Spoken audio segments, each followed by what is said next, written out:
به نام خداوند بخشنده و مهربان. درود بینندگان گرامی، محمد تیلوزاده هستم در برنامه تحلیلی ندا. در برنامه امروز لازم شمردیم که درباره تغییر ایلاوه های پیشنهاد شده به پارلمان کشور صحبت داشته باشیم که یکی از آنها تغییر ایلاوه ها به کودکس جنایی جمهوری تاجیکستان که در صورت قبول شدن آن از جانب پارلمان کشور جزای خیانت به وطن از 25 سال تا حکم ابد خواهد بود. راجع به این موضوع از کارگردان استودیو خواهش میکنیم که نظری کارشناس مسائل سیاسی و حقوقشناس شاکر جان حکیمов را پیشکش بینندگان سازند. باید ذکر نمود که هر لایحه قانون در کدام شکل و مضمون و ماهیتی که نداشته باشد، اگر با استفاده از تشبث سوبیکت قانونگذاری بودنش حکومت به مجلس عالی پیشنهاد کرد، قبول شد، چون وکیلان با نمایندگی اساساً از یک حزب در آنجا حضور دارند و زمینه اجتماعی قانونهای قبول شده و من بعد حکم قانون گردیدنی است محدودتر است و دلیلش معلوم است. چند حزب دیگری که وارد پارلمان شد شمارشان خیلی محدود است و تاثیرگذار نبوده است و در نتیجه صفت قانون ها به طلبات زمان موافقت نمیکند و زمان عمل آنها نیز محدودتر بوده، نااستوار نیز بوده است. دوم باید ذکر نمود که چند سال اخیر در کشورهای اتحاد دولت‌های مستقل پسیودوپاتریوتیسم یا وطن دوستی دروغین برخلاف حل مسئله های خصوصیت اجتماعی و اقتصادی و فرهنگی داشته به طور گسترده تشکل می‌یابد. از این خاطر وقتی که این دو قانون پیشنهاد شد، این ادامه منطقی عمل دایره های معین آید به در روحیه ترس و هراس نگاه داشتن جامعه تاجیکستان و احتمالیت تحت خطر و تهدید عامل های بیرونه قرار داشتن تمامیت ارضی و یکپارچگی تاجیکستان نیز بوده است. ولی تفسیر همه گونه صنعت های حقوقی می شود محدود و وسیع یا گسترده و ژرف. مسئله خائن بودن و بررسی آن در دادگاه تا چه اندازه در زمانی که عدالت سودی وجود ندارد و برابری اشتراکچیان سود تامین نشده است، سطح دانشجویان و ختم کنندگان مؤسسه های تحصیلات عالی که حقوق شناس آماده میکنند خیلی پس بوده است. این چنین واسطه، کروپسیا و از مقامات های دیگری دولتی وابسته بودن نهادهای سودی در تاجیکستان و بخصوص اولویت سیاست بر حقوق در تاجیکستان باعث آن شده است که صفت بررسی پرونده ها نیز در سطح پس قرار دارند. از نقطه نظر قانونگذاری سر دولتی است و هر دولت باید آن را داشته باشد. این چنین امنیت اگر به طور جزئی گپ زنیم تکنولوژی، اقتصادی، فرهنگی، سیاسی، حربی و غیره می شود و از این خاطر هر کسی که به این گونه جنایت دست زد ترتیب بررسی آن را قانونگذار مقرر نموده است. از این خاطر ماهیت توصیه این لایحه قانون به پارلمان کشور نیست بار دیگر در مرکز توجه جامعه قرار دادن بحث و مناظره در مورد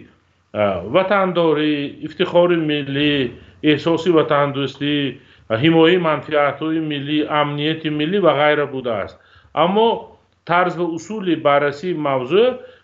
واقعا در یک قالب محدود پیشنهاد می شود که باعث نگرانی بوده است. бинандагони гиромӣ, ин буд назари коршиноси масоили сиёсӣ ва ҳуқуқшинос Шокирҷон Ҳакимов.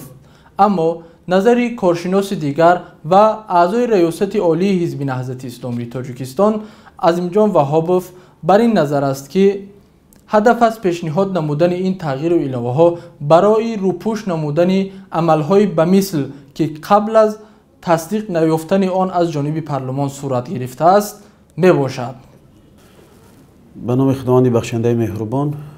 чуноне ки медонем, маъмулан дар Тоҷикистон пешниҳодкунанда ва ташаббускори лоиҳаи қонунҳо барои тағйиру иловаҳо ворид кардан дар сарқонуни ҷумҳурии Тоҷикистон ҳукумат аст. бархилофи дигар кишварҳои демократӣ, албатта ҳукумати Тоҷикистон намешавад ё ки умуман ҷумҳурии Тоҷикистон намешавад як кишвари демократиш бигем, ҳатто муқоиса кардан бо кишварҳои дигари демократӣ хеле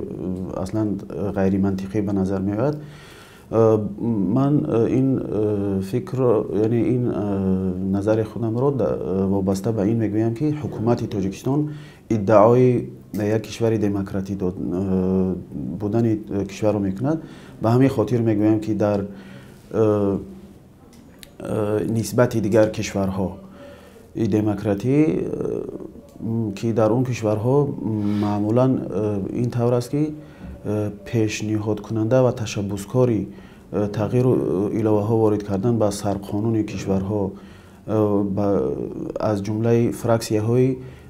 ҳизбҳое ки дар парлумон вуҷуд доранд ё умуман аз тарафи вакилоне ки аз тарафи мардум интихоб шудаанд сурат мегирад. Аммо бархилофи чуноне ки гуфтам кишварҳои демократӣ дар Тоҷикистон, ин ба як ҳукми анъана даромадааст, ки маъмулан ташаббускори ин кор ҳукумат аст.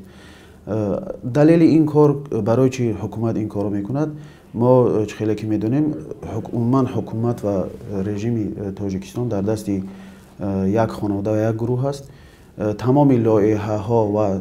тағйиру иловаҳое ки ба сарқонуни ҷумҳурии Тоҷикистон пешниҳод мешавад ё ки ворид мешавад ба сарқонун, аз ҷониби ҳамин як нафар ва як гурӯҳ гирифта мешавад, он ҳам ба хотири таъмин кардани манофеи ҳамин як нафар ва як хонавода ва як гурӯҳ. агар мо таҳлил кунем ҳарду ҳамин лоиҳаи пешниҳодшударо, ин ҳам хеле ки гуфтам, як силсила идомаи тағйиру иловаҳо ба сарқонун барои ин аст, ки якум он касонеро ки аз шаҳрвандони ҷумҳурии Тоҷикистон, аз ҷумлаи мухолифони сиёсии ҳукумат, аз ҷумлаи равшанфикрон, аз ҷумлаи касоне ки мехоҳанд дар кишвар ислоҳоти ҷиддии сиёсӣ ва иҷтимоӣ барои беҳтар кардани зиндагии мардум ба вуҷуд биёяд, инҳо бо яъне роҳи ворид кардани тағйиру иловаҳо ба ҳамин қонун, ин касоне ки мехоҳанд тағйиру ислоҳот ба вуҷуд биёяд, инҳоро бо туҳмат, бо яъне фишор ва ҳамчунин бо саркӯб аз роҳи қонун умран аз зиндагӣ маҳрум кунанд, то ки як қадам мешавад барои идомаи ҳукумати ҳамин авлод, ҳамин гурӯҳ ва як шахс. ҳукумати Тоҷикистон ба ҷомеаи ҷаҳонӣ нишон бидиҳад, ки тамоми хиёнатҳо ва тамоми фишорҳо, тамоми саркӯбҳое ки аз ҷониби ҳукумат нисбати мухолифин анҷом мешавад, ин дар асоси сарқонуни ҷумҳурии Тоҷикистон анҷом мегирад ва гӯё ин ки ҳукумати Тоҷикистон то ҳол ҳар коре кардааст дар асоси сарқонуни ҷумҳурии Тоҷикистон кор кардааст ва ҳеҷ қонуншиканӣ роҳ надодааст. дар ҳоле ки ин онҳо мо хеле ки дидем ва ишора ҳам кардем, ҳамеша сарқонуни ҷумҳурии Тоҷикистонро ба манфиати худшон тағйир доданд. аммо дар масъалаи дигар ҳам, дар масъалаи тағйир иловаҳо ба қонун дар бораи амнияти миллии Тоҷикистон, ки мақомоти амниятӣ метавонанд бидуни огоҳ кардан ва ё ки бидуни ҳукми додгоҳ вориди хонаи шаҳрвандон шаванд, қаблан ҳам то ҳозир мо хеле ки медонем, ин кор сурат мегирифт ва махсусан барои аъзои ҳизби Наҳзати Исломии Тоҷикистон, аъзои раёсати олӣ ва шӯрои сиёсии ҳизби Наҳзати Исломии Тоҷикистон дар як соли яъне гузашта ин кор анҷом шуд ва ба хонаи аъзои ҳизби Наҳзати Исломии Тоҷикистон бидуни ҳукми додгоҳ ва ҳатто شخصان ناشناس وارد شدند در آنجا با اتهام در خانه اعضای حزب نهضت اسلامی تاجیکستان سلاح و یعنی تیرهای و تشویشان و جا کردن و اینها را تهمت کردن که گویا که اینها را از خانه اونها پیدا کردن و بدون اینکه حکم از طرف دادگاه قبلا صادر شد اونها وارد خانه اعضای حزب نهضت اسلامی تاجیکستان شدند و اونها را دستگیر کردند. و باز تاکید میکنم یک بار دیگه که این قانون این تغییر الهه هایی که به قانون درباره امنیت ملی جمهوری تاجیکستان هم وارد است این هم حکومت میخواهد یعنی همون جنایت هایی که خودش میکند اینها را به حکم قانونی درآورد و هیچ کس دعوا کردن نتواند که حکومت تاجیکستان بیرون از قانون رفتار میکند. این بود نظر کارشناس عظیمجان وهابوف. موضوع مهم دیگری که ساکنان کشور را مشوش ساخته است این تغییر الهه ها به قانون درباره امنیت ملی جمهوری تاجیکستان است که با قبول گردیدن آن امنیت ملی جمهوری تاجیکستان حقوق پیدا کرده است که به منزل ساکنان بدون اجازه شهروندان یا دادگاه وارد گردد که حقوقشناس فیض‌نسا واحد و بر آن است که این تغییر الهه ها به سرقانون جمهوری تاجیکستان ضد می باشد. من وابسته به این لایحه قانون پیش از همه به مسئولین مقامات امنیتی با سوال مراجعت میکنم که آیا آنها پیش از این قانون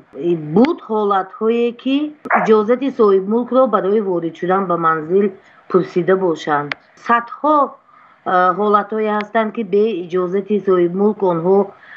وارد منزل شهروندان میگردند. یعنی امروز پارلمان اخیراً اون عملهایی که طول 25 سال مقامات امنیتی غیر قانونی صادر مینمود امروز واقعاً میخواهند که قانونی گردانند، چون در سرقانون آمده است که در کنستیتوسیون جمهوری تاجیکستان منزل شهروندان دخل ناپذیر است و همچنین این لایحه قانون با خود کودکس جنایتی مخالفت میکنند. اون هفته فهم هایی که 63 نفر در کرسی پارلمانی رو اشغال نمودند باید هم در کودکس مرافع جنایتی و هم در کودکس جنایتی در یک وقت باید تغییرات وارد نمایند، زیرا در کودکس جنایتی آمده است که برخلاف رازیگی صاحب ملک وارد شدن به منزل منع است و جوابگری جنایتی را پیش بینی نموده است. من شخصا در طول زیاده از 30 سال تجربه کاریم صدها هزارها مراتب دیدم که کارمندان مقامات حفظ حقوق به طریق صنعی به منزل استقامتی شهروندان وارد گردیده موادهای ترکنده یراق موادهای نشه‌دار را آورده پرتافته به طریق صنعی مردم را گناهکار کرده به جوابگری جنایتی کشیدند. بنابر همین احتمالی سوء استفاده از این قانون همه وقت وجود داشت و دارد. بنابر همین من فکر میکنم که اگر پارلمان تاجیک این قانون درباره تغییرات و وارد نمودن تغییر الهوگی ها این دهشت‌ترین قانون میگردد. بنابر همین آنها برای رسیدن به نتیجه های خوب مثبت منصبی به همه کار قادر هستند و میتوانند به یگان ممانعت سوء استفاده از این قانون وارد منزل شهروندان گردیده به طریق صنعی حالتهای جنایت را ساخته به مقامات پیشنهاد نمایند. اما من فکر میکنم این کردار مسئولین تنها به یک سمت روانه کرده شده است، این هم